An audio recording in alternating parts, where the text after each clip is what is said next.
ineza yawe, urukundo rwawe, imbabazi zawe ntibirondoreka. Haleluya, haleluya, haleluya. Imana nishimye, Imana ihabwa icyubahiro. Ndabasuje bene data aho muri hose, abo tubana mu mwanya wa nibature buri gitondo, ndakwinginze ngo uhereze Imana icyubahiro. Muri iki gitondo tunejejwe n'Imana mu mitima yacu, yuko izinze ijoro ikazingura amanywa, tubyutse turi amahoro, tubyutse turi bazima, tubyutse tugihumeka umwuka w'abazima. Ndakwinginze ngo uko biri kose Imana iracyari Imana, ihereza icyubahiro muri iki gitondo cya kare. Ubanze Imana ku buzima bwawe, ubanze Imana ku bawe no ku byawe, ubanze Imana muri gahunda zawe z'uyu munsi. Imana ihabwa icyubahiro. Ni ukuri iki gitondo ntugende udashimye Imana, ntugende utazamuye icyubahiro cy'Imana, ntugende utabwiye Imana ngo urakoze. Kandi uzirikane ibyo yakoze byari bikomeye, n'ibyo biroroshye ubona bimeze mbese birashinyitse, bimeze nk'intare zishinyitse, ariko ku Mana ijya ibumba iminwa y'intare. Imana ishimwe.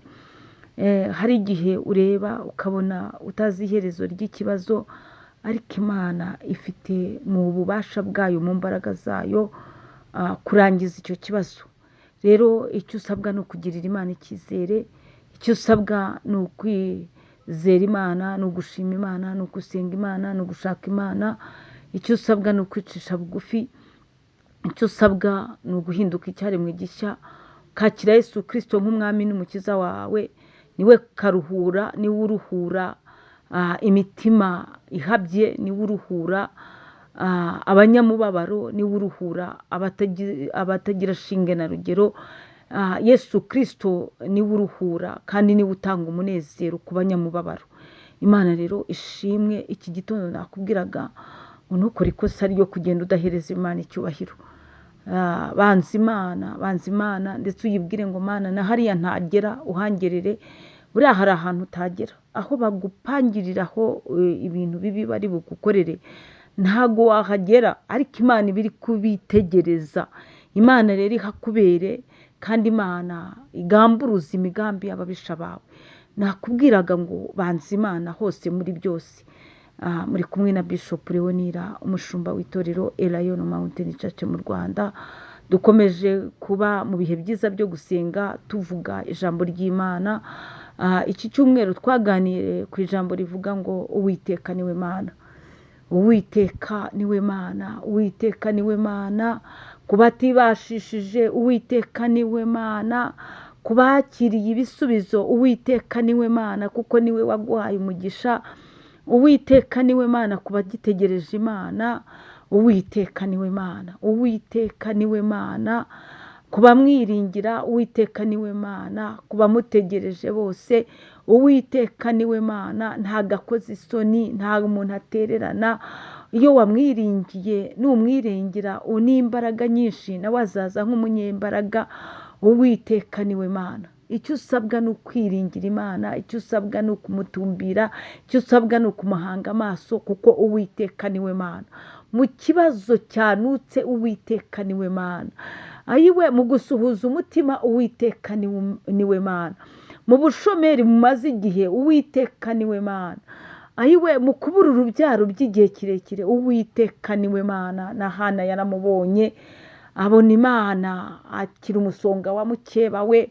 Uwiteka niwe Mana, Uwiteka niwe Mana, Uwiteka niwe Mana, Uwiteka niwe Mana. Niwe uvuguruza imigambi y'ababisha. Abayuda b'Ishushani bari bubice, Uwiteka yahabaye nk'Imana, ahindura imigambi yabo ubusa, ahubwo ngo Abayuda baba ari bo bagira ububasha ku banzi babo. Uwiteka rero niwe Mana, Uwiteka niwe Mana. Nyemerera aka kamwanya twongere dusome ijambo ry'Imana, dusoza ikibwiriza cyacu cy'iki cyumweru. Dusome ijambo ry'Imana, igitabo cy'Abami ba mbere, igitabo cya mbere cy'Abami, ibice 18. turahera ku murongo, reka duhere ku murongo wa 20, hanyuma turaza gusimbuka tujye kuri 36. Dusome mu izina rya Yesu Kristo. Nuko Ahabu atumira Abisiraheli bose n'abo bahanuzi, abateraniriza ku musozi w'i Karumeli. Nuko Eliya yegera abantu bose aravuga ati, muzageza he guhera mu rungabangabo?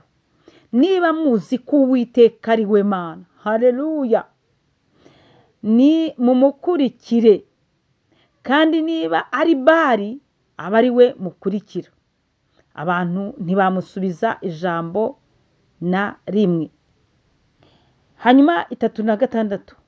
Nuko agejeje igihe cyo gutamba igitambo cya nimugoroba, Eliya umuhanuzi yegera igicaniro aravuga ati, Uwiteka Mana ya Aburahamu na Isaka na Isiraheli, uyu munsi bimenyekane ko ari wowe Mana mu Bisiraheli, kandi ko ndi umugaragu wawe, nkaba nkoze ibyo byose kubw'ijambo ryawe. Nyumvira Uwiteka, nyumvira, kugira ngo aba bantu bamenye ko ari wowe Mana, kandi ko ari wowe ugarura imitima yabo. Uwo mwanya umuriro w'Uwiteka uramanuka utwika igitambo cyoswa n'inkwi n'amabuye n'umukungugu, ukamya amazi yo mu ruhavu yose.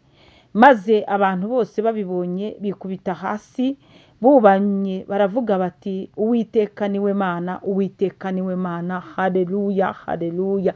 Imana ishimwe. Turacyari muri teme yacu, Uwiteka niwe Mana. Eliya yakoze ikintu cyatumye yitirirwa ko ari umuhanuzi w'umuriro. Yari ari mu gihe gikomeye cyane. Abandi bahanuzi bose bari baragiye barihishe, bose baba mu myobo batabasha guhanura, kubera yuko icyo gihe ibigirwamana Ashera na Abari byari bifite abahanuzi 850. Ni ukuvuga ngo hari imbaraga satanike zikomeye cyane, kugera aho umuhanuzi w'Imana atari afite ijambo, atabashaga kugira icyo avuga. Ariko Eliya arangije abigiharamagara, abwira umwami, abwira Ahabu ati, wowe nteranyiriza utumire abahanuzi ba Bali, ubatumire bose n'Abashera, ukari 850, utumire n'Abisiraheli bose baze bateranira. Nibwo yatangiye arababwira ati, ariko se ubundi muzageza hehe kuba mu rungabangabo? Bari bateraniye ku musozi Karumeli. Sinzi nawe uyu munsi ushobora kuba uba mu rungabangabo. Uyu munsi uba wakijijwe, ejo ukaba waguye. Uyu munsi uba wumva waba umurokore, ariko ejo ukumva wabivamo. Mbese nawe ntabwo ugira stabilite mu bintu byo gusenga, wicara uhungabana, wicara ukozwa hirya no hino. Satani yakubujije kugira icyerekezo kimwe unyuramo.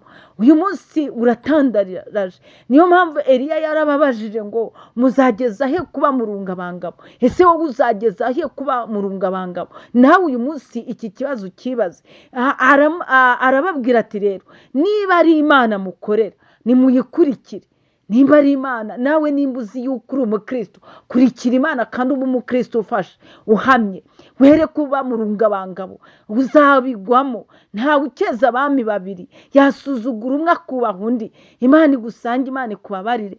Noneho Eliya arababwira ati, rero niba ari Imana mukorera, nimuyikurikire. Ariko nimba ari Abari, nawe mumukurikire. Ngo abantu ntibagira icyo bamusubiza. Ariko Eliya ageje ku murongo wa 36, ngo we yakoze ibiki? Ngo yasanye, ngo nuko agejeje mu gihe cyo gutamba igitambo cya nimugoroba, ngo Eliya umuhanuzi yegera igicaniro aravuga ati, Uwiteka Mana ya Aburahamu na Isaka na Isiraheli, uyu munsi bimenyekane ko ari wowe Mana. Ndifuza ko nawe usana wihana, ukihana ukongera ukiyuzuza n'Imana, ukavuga uti Mana ndashaka ko bimenyekana ko ari wowe Mana, imbere y'abapagani, imbere y'abantu banyega, imbere y'abanseka, imbere y'abantuka, imbere y'abamvuga uko ntari, bimenyekane ko ari wowe Mana. Nawe ugomba kugira uburyo wongera ukiyuzuza n'Imana, ukava mu rungabangabo, ukavuga uti Mana nibimenyekane ko ari wowe Mana, ni wowe ugomba kubikora, ni Imana igomba kubikora, ni Imana igomba kubikugenzereza neza. Ariko ibyo byose birava mu kwihana, ukongera ukegera Imana, ukava mu byagushyize mu gahuge. Imana ishimwe. Eliya aravuga ati bimenyekane, bimenyekane, bimenyekane ko ari wowe Mana. Imana ishimwe. Nawe uyu munsi mu buzima urimo, mu bigeragezo uhagazemo, usenga uvuga uti Mana nibimenyekane, bimenyekane ko ari wowe Mana. Nuko Eliya umuhanuzi w'Imana arangije gusenga iryo sengesho, ngo uwo mwanya umuriro w'Uwiteka uramanuka. Nanjye ndinginze ku buzima bwawe hagira imbaraga z'Imana zimanuka muri ubwo buzima uhagazemo, muri icyo kigeragezo umazemo igihe. Imbaraga z'Imana zimanukire kuguteturura, imbaraga z'Imana zimanukire kuguha ijambo, imbaraga z'Imana zimanuke ku buzima bwawe. Wakire nawe akazi, wakire urubyaro, winjire mu rushako rwawe. Imbaraga z'Imana zimanuke, winjire muri desite yawe, winjire mu masezerano yawe wasezeranijwe n'Imana. Imbaraga z'Imana zimanuke. Ngo umuriro uramanuka utwika igitambo cyoswa n'inkwi, ngo nuko ngo n'amazi yari mu ruhavu ngo arakama. Imana ishimwe. Ngo maze abantu bose babibonye bikubita hasi bubamye, baravuga bati Uwiteka niwe Mana, Uwiteka niwe Mana. Dusoza iyi teme yacu twasengeyemo iki cyumweru, nakubwira ngo Uwiteka niwe Mana. Abantu bazareba iby'Imana igukoreye nabo bavuge ngo Uwiteka niwe Mana. Abantu bazabona Imana iguteturuye bavuge ngo Uwiteka niwe Mana. Abantu bazabona Imana iguhinduriye izina nabo bavuge ngo Uwiteka niwe Mana.